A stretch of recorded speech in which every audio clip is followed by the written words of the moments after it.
Cuidar da voz é fundamental. Como você cuida do seu coração, você cuida de outras partes do seu corpo, do seu organismo por inteiro, a voz ela também merece esse cuidado. É o nosso meio de comunicação, estamos num mundo cada vez mais comunicativo e a voz é um desses veículos. Então, cuide da sua voz.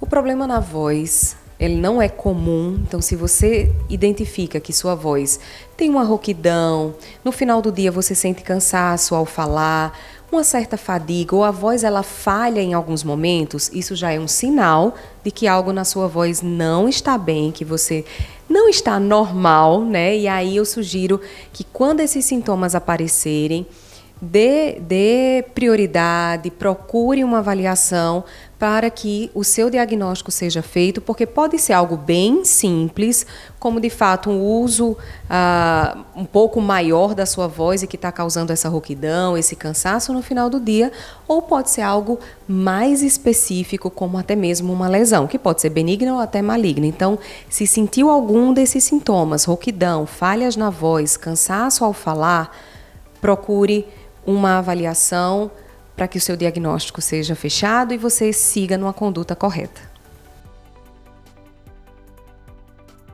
De forma geral, é importante que você cuide bem da sua voz, e quando eu digo cuidar bem, eu estou falando, não exagere do uso abusivo da voz, falar sem respirar, falar bastante, falar em alta intensidade, ou seja, com o volume da voz muito alto. Então tem gente que no dia a dia, todas as vezes que fala, é sempre usando a voz em máxima potência. Então isso desgasta muito. Tenha consciência desse seu padrão vocal, de quando você se comunica, de quando você fala. Ingerir bastante água. A mucosa da prega vocal, a prega vocal é a estrutura que faz com que a gente emita a voz, né? Ela está situada aqui na laringe e essa estrutura ela é formada por músculo e mucosa. Só que ao contrário de outras mucosas do nosso corpo, a gente tem a lubrificação própria, como glândulas que vão facilitar esse processo. Na prega vocal a gente não tem. Então é preciso que a gente tome bastante água ao longo do dia para que essa mucosa não entre em atrito na hora que a gente estiver falando e ela trabalhe da melhor forma. Isso garante também que a gente tenha uma boa produção vocal, uma boa qualidade de voz. O tempo de tratamento, ele varia muito, até porque a gente tem várias alterações na laringe que demandam um prognóstico também bem diferenciado. Então, tem algumas alterações que são mais simples mesmo de ser tratadas, às vezes algumas orientações e um tempo de tratamento relativamente curto, e outras que demoram um pouco mais. Mas se eu pudesse ser um pouco mais clara para vocês, em termos de tempo de tratamento, a nossa literatura mostra que há uma média aí de 4, 8 sessões para que a gente tenha uma boa resposta vocal a um tratamento específico, como que a gente conhece popularmente como calo nas cordas vocais. Então, a gente tem na nossa literatura essa referência de que uma média de 8 sessões de tratamento pode ser o esperado, pode ser um indicado para reduzir essa lesão e melhorar a qualidade vocal. Mas tem casos que pode ser menos tempo e tem casos que pode levar um pouco mais de tempo. E aí segue esse padrão, esse parâmetro para várias alterações na laringe. Tem muito mito espalhado e uma coisa é certa, nada passa na corda vocal. Então, se a gente pensa em comer algo, ingerir algo que facilite o processo de funcionamento da prega vocal, né, e que isso melhore a qualidade da nossa voz, é mito. Então, vamos lá, deixa eu explicar, até porque eu falei da água também. A água, ou qualquer outro alimento, ele não passa na corda vocal, porque se passar vai chegar no nosso pulmão e o negócio não vai dar certo, não vai funcionar. O interessante é a gente lembrar que o que a gente ingere, se algo for prejudicial à nossa saúde, ao nosso estômago, e o refluxo, por exemplo, que é um vilão aí para a voz, o refluxo tem influência na voz. O ácido que vem do estômago influencia sim na mudança da qualidade vocal, mas não é o alimento em si que vai deixar a voz mais rouca, assim como a temperatura da água. Na nossa literatura não há referência nenhuma sobre o que o gelado faz mal, o quente faz mal e por aí vai. O que a gente sabe, tem pessoas que têm mais sensibilidade a algumas temperaturas, como por exemplo ao gelado. Então, se você é uma pessoa que quando toma algo gelado percebe que a garganta arde ou que altera mesmo a sua voz, o indicado é evitar esses gelados e preferir temperaturas que te ajudam. Mas a maçã, por exemplo, a gente escuta muito que a maçã faz bem para a voz. Não faz. A maçã, ela é uma fruta adstringente que permite uma limpeza mesmo na cavidade oral, na nossa boca, mas que não tem o poder de limpar a voz. E aí o fato também de mastigar a maçã, a gente acaba trabalhando os músculos da face, que também ajuda na produção da articulação dos sons. Então, o benefício da maçã para a voz, ele é um pouco coadjuvante a ele, não tem ação direta na corda vocal.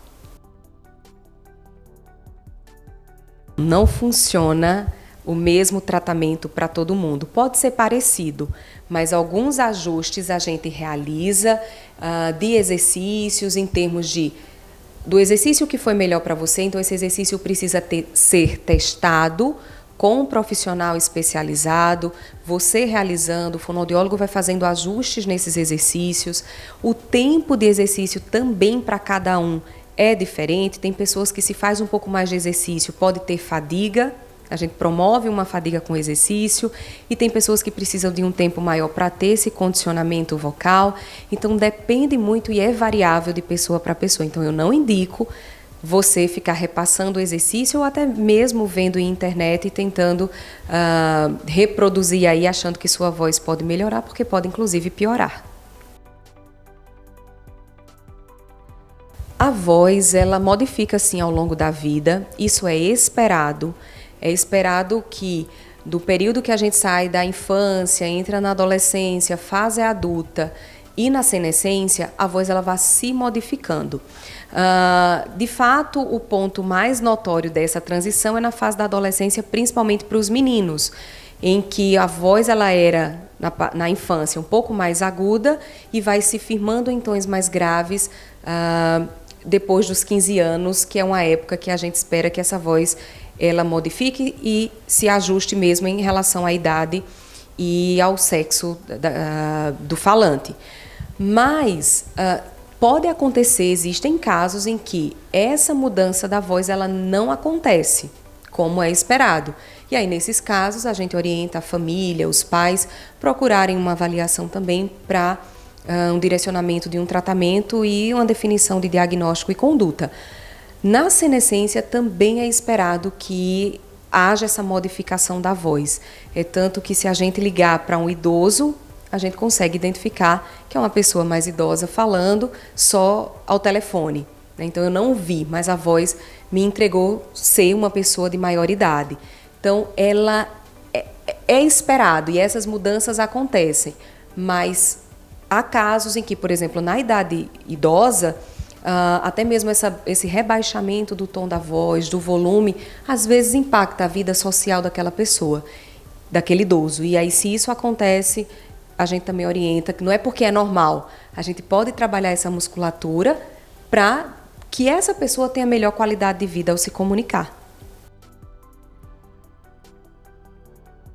A procura por um fonoaudiólogo especialista em voz, ela acontece quando você percebe que algo na sua voz não vai bem, que está limitando a sua vida pessoal ou profissional, ou quando você tem algum desses sintomas que eu comentei, rouquidão, ardência na região da garganta, dor na hora de falar, falhas na voz. Então, se você sente algum desses sintomas, ou até mesmo você não tem nenhuma dificuldade vocal, mudança na sua qualidade vocal, mas deseja um aperfeiçoamento, melhorar alguns aspectos, como eu falei anteriormente, a questão da mudança da voz ao longo da vida, a gente tem como aperfeiçoar e garantir que você tenha uma voz e uma comunicação efetiva ao longo da sua vida. A voz é nossa identidade. E muitas vezes a gente só dá o valor devido a ela quando a gente tem alguma limitação. Quando muitas vezes eu não consigo desenvolver o meu trabalho por alguma questão de limitação mesmo com a voz. Por exemplo, um professor não consegue mais dar aula, não consegue ter aquela demanda que tinha porque a voz está limitando a execução do trabalho. Então, cuidar da voz é fundamental. Como você cuida do seu coração, você cuida de outras partes do seu corpo, do seu organismo por inteiro, a voz ela também merece esse cuidado. É o nosso meio de comunicação, estamos num mundo cada vez mais comunicativo e a voz é um desses veículos. Então, cuide da sua voz.